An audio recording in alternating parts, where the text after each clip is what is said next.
on enlève l'habit chez lui. Généralement, quelqu'un meurt, il a l'habit chez lui. Et comme la personne ne bouge plus, c'est difficile. On va sortir, ça met dans les manches, on va retirer le pantalon. Tout ça est difficile qu'on va sortir.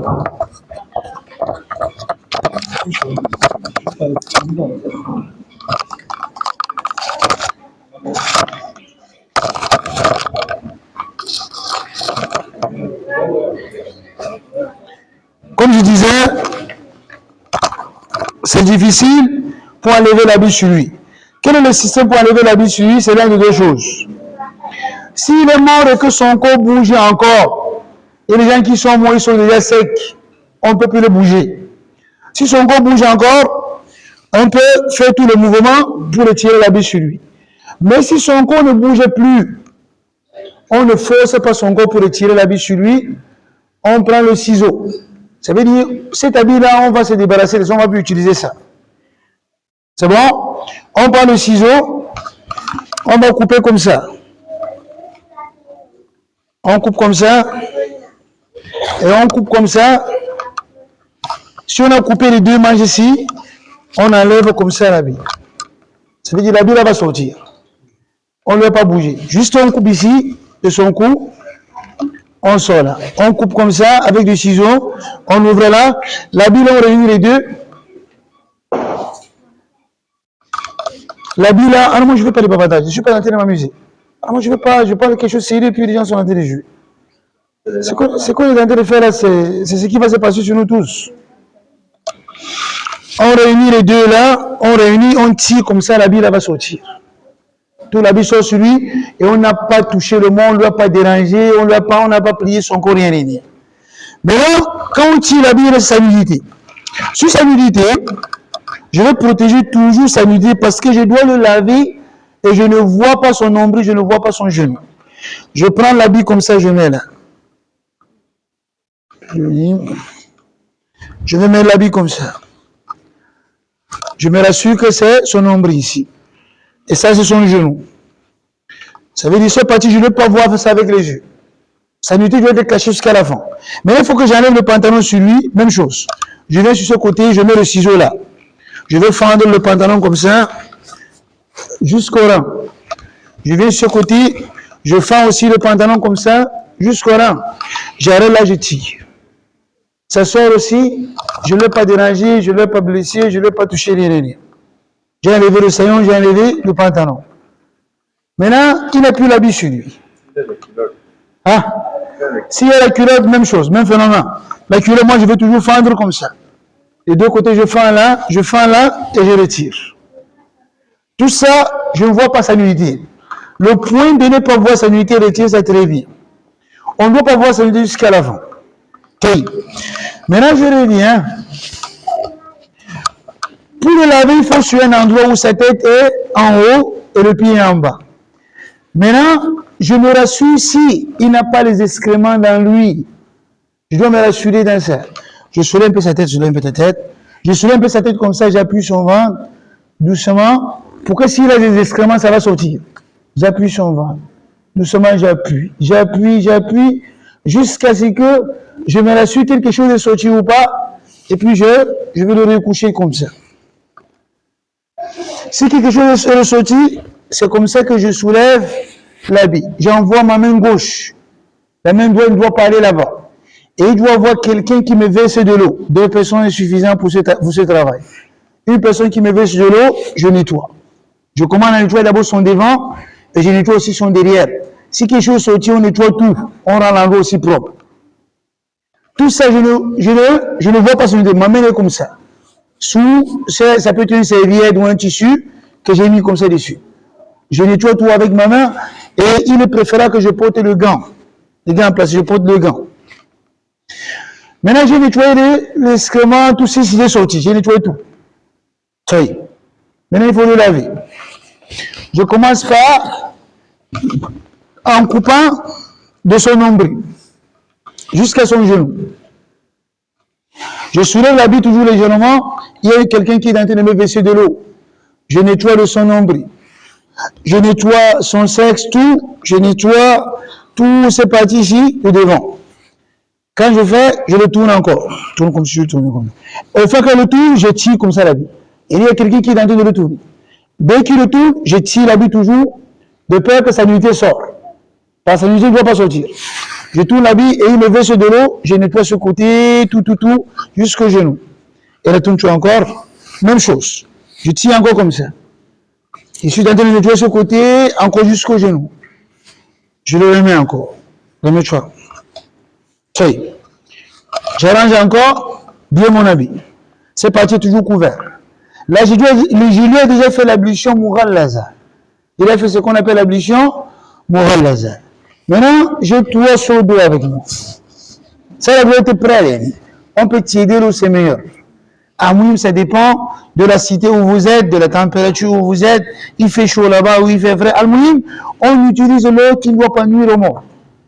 Ça doit être tiède, ça doit être normal, que toi-même tu te laves avec, tu ne te sens pas mal à l'aise avec ce eau-là. Et l'eau, elle doit être de trois qualités. Premier eau, je dois mettre le cidre dans ça. Le cidre. Ou je mets le savon. Ça veut dire c'est un seau d'eau savonné. Ça veut dire les passes que j'ai versées dans ça, j'ai savonné ça. Deuxième seau d'eau, c'est l'eau blanche, simple. Troisième seau d'eau, j'ai mis du carrefour dedans, où j'ai mis le parfum dans cette eau-là. Cette eau-là est parfumée. Voici mes trois seaux d'eau. Tout ça doit être prêt. Je commence par le premier seau d'eau. Le premier seau d'eau, je le lave. Je le mets sur la partie du nombril. Jusqu'au genou, je lave cette partie-là comme vous avez vu tout à l'heure. Ça, c'est le seau qui a le savon. Ça veut dire qu'il y a le savon, selon le savon, tout comme ça. Après, quand je finis ça, je remonte maintenant sur son côté droit. On a dit Fabdaoubi Mayamiha. Et commenter sur par son côté droit. Je coupe sa partie comme ça. Je lave comme ça jusqu'au rang. Je lave avec sa main-ci. Je le tourne comme ça. Je lave encore ce côté-ci droit. Je le ramène. Je vais sur ce côté gauche. Je prends ici. Je lave comme ça jusqu'au rang. Je le tourne comme ça. Je lave encore ce dos. Je lave la main. Je le ramène. Je prends maintenant l'eau. Je lave toute sa tête avec. Je reviens maintenant sur son pied. Je commence par son pied droit. À partir de son genou, parce que cette partie a été déjà lavée. Je lave du genou jusqu'au pied. Je lave encore du genou jusqu'au pied. J'ai fini avec l'eau qui avait, le premier seau d'eau qui avait le savon. On met ça à côté. Maintenant, il est savonné là, le savon sur lui. Je reviens maintenant dans le deuxième seau d'eau, qui est l'eau blanche. Je reviens à la même chose. Je lave encore du genou jusqu'au nombril. Du nombril jusqu'au genou. Je reviens maintenant, je lave toute sa tête. Je prends le côté droit. Je lave ce parti de devant et je le tourne, je lave le derrière. Je prends son côté gauche, je lave ici et je le tourne, je lave le derrière. Je descends maintenant sur son genou, du côté du pied droit. Je lave comme ça jusqu'au pied, je lave comme ça jusqu'au pied. J'ai fini avec ce deuxième seau d'eau qui était l'eau blanc, l'eau simple. Je prends maintenant le seau d'eau qui est parfumé. Le seau d'eau, c'est ça le parfum. Maintenant, je prends cette eau, je reviens. Je lave cette partie-ci du nombril jusqu'au genou. Quand je lave du nombril jusqu'au genou, maintenant je lui fais l'ablution. C'est le dernier lavage. Ici, maintenant, je lui fais l'ablution. L'ablution, je lave ces deux pommes de main. Je vais lui ces deux pommes de main, je vais les laver. Avec cette eau-ci. Je remets ses mains. Je prends le genou dans sa bouche. Et légèrement, je ressors. Je mets légèrement, je ressors un peu. Je mets ainsi dans ses narines. Légèrement, je ressors. Et puis, je lave sa face, tout sa face. Et je reviens maintenant sur sa main.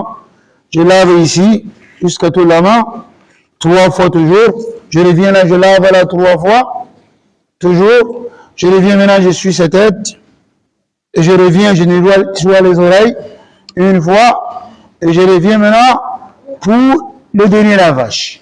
Toujours ce même là qui est parfumé. Après avoir nettoyé la tête, et sur la tête avec les oreilles, je verse tout ce eau sur toute sa tête comme ça jusqu'à son cou. Je lave tout comme ça avec son cou. Je prends ce même eau toujours parfumé. Je prends son côté droit. Je lave comme ça jusqu'au nombril. Le côté de devant. Je lave le côté de derrière. Je prends son côté gauche. Je lave comme ça jusqu'au nombril. Je lave le derrière. Je descends maintenant sur son pied. Je lave du genou jusqu'à l'avant le pied et je lave du genou jusqu'à l'avant le pied. Khalas, c'est que le lavage est fini. On va venir avec le toit sur le dos.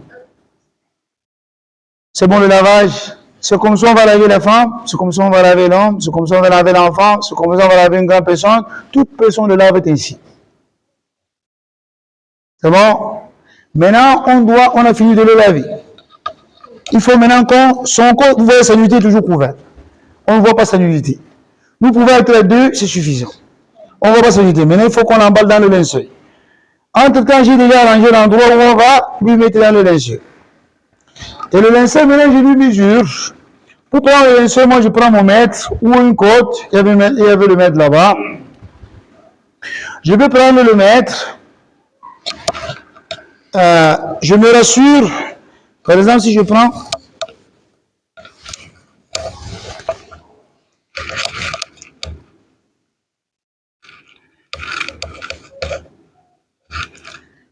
il est à 180. 1m80. 1m80, j'augmente ici sur son pied, il y a 20 cm, et j'augmente là-bas 20 cm. 180 plus 40, là, 1m80, plus 40 cm, ça fait 2m20. Ça veut dire le tissu là que je veux couper doit avoir 2m20. Parce que j'ai augmenté 20 cm là-bas, j'ai augmenté 20 cm où je vais être téché. Il faut que je me rassure de ça. Parce que le monde ne sera pas pareil. Il faut toujours ces mesures-là. Ça peut être une code, et si nous n'avons pas le mètre, là où nous vivons, on peut prendre une code, on utilise ça. Et ici maintenant, on enlève l'équivoque que les gens de la Bida, ils ont dans la tête. Ils disent qu'une code qu'on a mesurée sur le mort, ce code-là a une particularité chez eux. Quelle est la particularité de ce code-là chez eux? Et les Ahlul-Bala, les Igari, ils disent si tu veux voler chez quelqu'un, tu mets ce code-là sur la porte, les gens vont dormir comme si c'était sur des cadavres. Tu peux entrer dans la maison, faire tout ce que tu veux, personne n'est au courant de toi. Ça, c'est l'aqida des soufis. C'est pour ça les codes que les gens ont mesure le mot avec, généralement pour éviter ce aqida, on prend souvent ce mélange à la tombe. On enterre avec. Parce qu'on laisse ce code-là dehors, les gens vont s'entretuer pour chercher ça. Ça a une particularité chez eux. Et ça là, c'est légalement, ce n'est pas correct. Là, ce code-là n'a aucune particularité. C'est une code comme toute code. Il n'y a rien sur ça. Il n'y a rien sur ça. Ça ne peut pas faire les gens d'hommes ou faire réveiller les gens à jamais. Ça, c'est pour enlever ces équivoques-là que les innovateurs, ils en ont. Maintenant, cet habit-ci, j'ai coupé mon habit, on était à 2 mètres combien? 2 mètres 20. Je vais couper l'habit 2 mètres 20.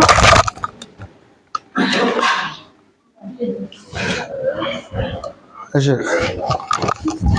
que les gens qui sont venus avec la nourriture, enlevez ça, vous mettez à côté pour que les gens ne voient pas. Ça, c'est le premier habit. Je prends le deuxième habit.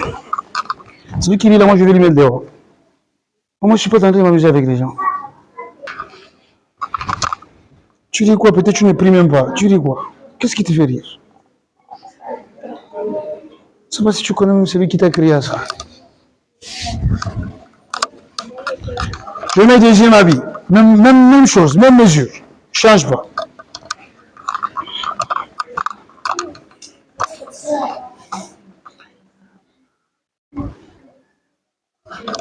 Allez voir là-bas. Hey, on coupe pas les habits là. Il n'y a pas la différence entre l'habit pour l'homme et l'habit pour la femme. Tous c'est pareil. On coupe pas cet habit là. L'habit là est pareil. Hein? Pas encore. Pas encore, ne bougez pas. Ne bougez pas. Moi, je vous ai dit de ne pas rire. Alors, ce que je parle, il ne faut pas que rire. Moi, je vous ai dit de ne pas rire.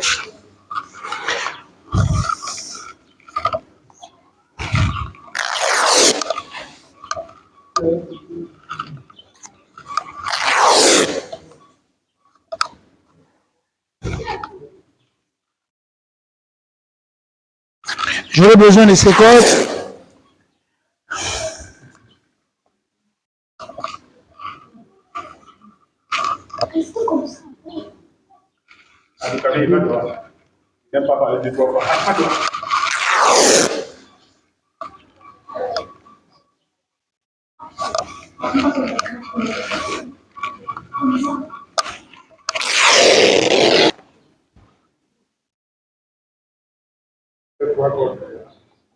طيب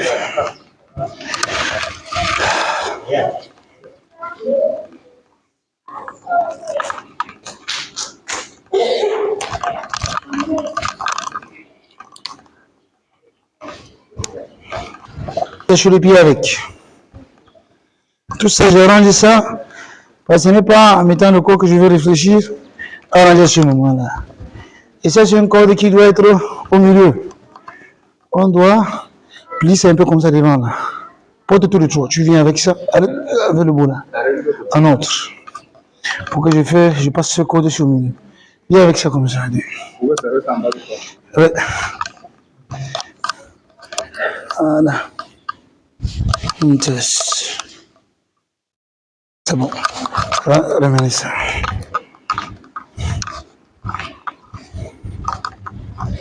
خلاص الموضوع في مناطق وش يصير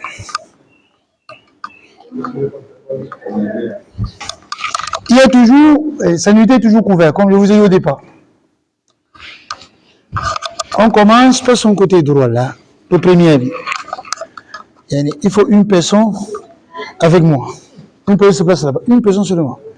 Place là-bas, tu m'envoies. On va envoyer comme ça, on ne ferme pas sa tête d'abord. Hein?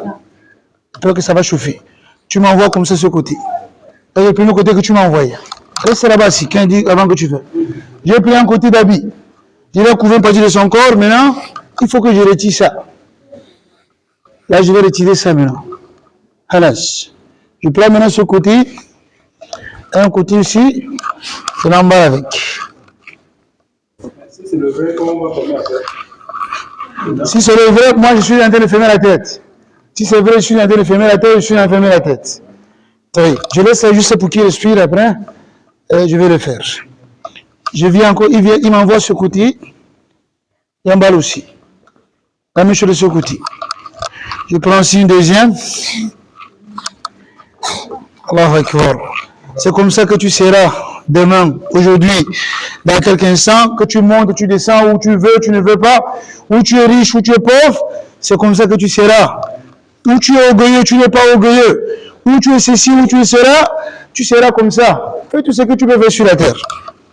Ton résultat, c'est ça. Il n'y a pas autre chose. Halas. Maintenant, dès que je vais prendre comme ça, je vais attacher devant une côte. Très bien.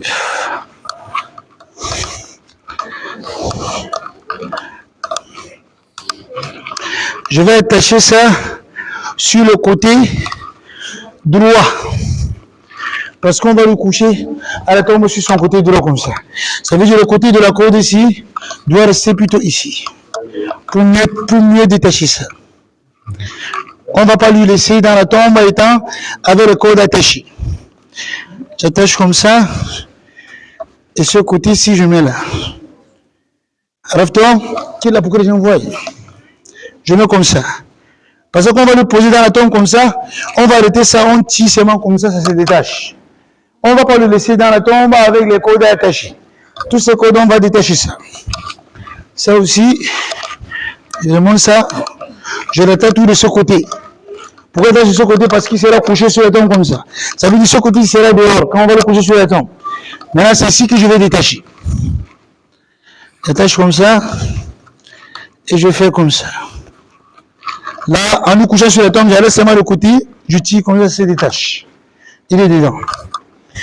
Tu vas patienter un peu. Hein? Maintenant, on ferme, et on arrête là. Subhanallah.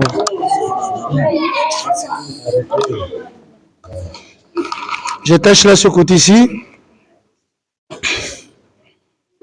Même chose. Dès qu'il est dans la tombe, je situe comme ça, on va le coucher comme ça, et je tire comme ça.